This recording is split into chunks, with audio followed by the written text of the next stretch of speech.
Question देखो, एक horizontal smooth table है, इस पर एक चेन ऐसे पड़ी हुई है, फ्लेक्सिबल चेन है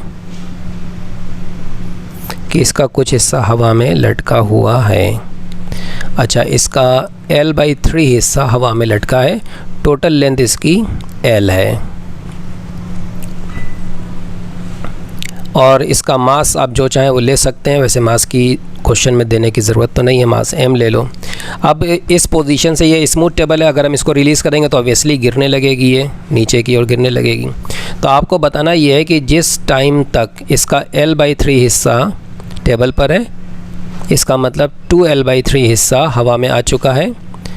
जिस टाइम पर ये L/3 हिस्सा टेबल पर रह गया है, उस टाइम पर इसकी वेलोसिटी क्या है ये आपको बताना है। तो देखो, वीडियो को रोककर अपने आप ट्राई करना, उसके बाद सोल्यूशन देखना। देखो, इसको हम एनर्जी कंजर्वेशन से सॉल्व कर लेते हैं। उसके लिए हम इसको रेफरेंस लेवल मान लेते हैं। अगर हमने इसको रेफरेंस लेवल माना तो फिर आप समझ सकते हैं कि जितना हिस्सा हम क्या करेंगे ना, अभी स्टार्टिंग पोजीशन में पूरी चेन की पोटेंशियल एनर्जी फाइंड करेंगे इसको रेफरेंस लेवल लेते हुए, और जब ये इस पोजीशन में आ गई है तब इसकी पोटेंशियल एनर्जी हम फाइंड कर लेंगे, और जो लॉस होगा पोटेंशियल एनर्जी में वो चला जाएगा काइनेटिक एनर्जी में।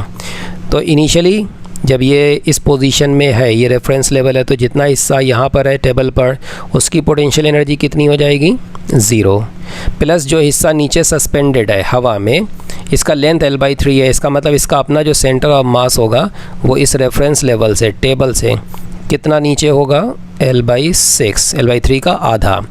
अब चूँकि ये 1/3 लेंथ है तो इतने हिस्से का मास कितना होगा, मास भी 1/3 होगा। मास हम m मान लेते हैं, तो मास भी इसका 1/3 हो गया।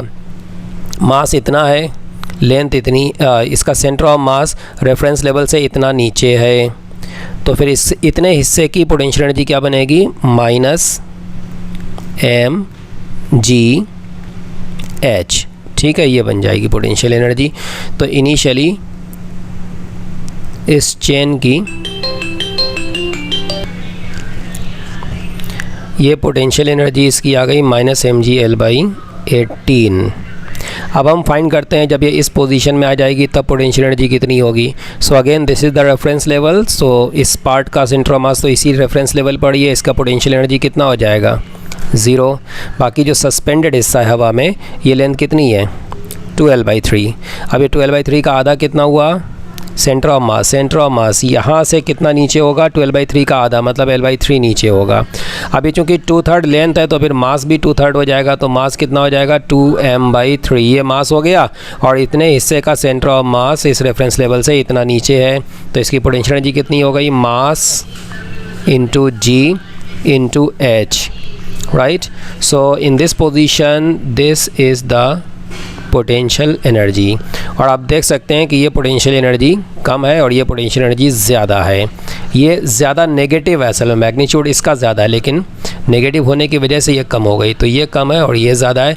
सो इनिशियल पोटेंशियल एनर्जी ज़्यादा, फाइनल पोटेंशियल एनर्जी कम है। So initial minus final, greater amount minus smaller amount, this will be positive.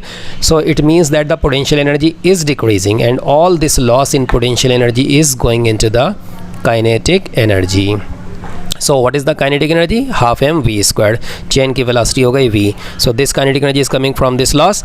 बस अब आपको ये करना, ui और uf जो भी हम फाइंड किए यहाँ पर यूज़ कर लो आप, तो इसमें आपको मिल जाएगा mgl कॉमन आ जाएगा, और 2/9 minus 1/18, this is equal to half mv square, और ये बना 18 3 m तो कैंसिल हो जाएगा, gl half v square 6 and this is 3, तो v हो गया square root gl/3। So this is the answer.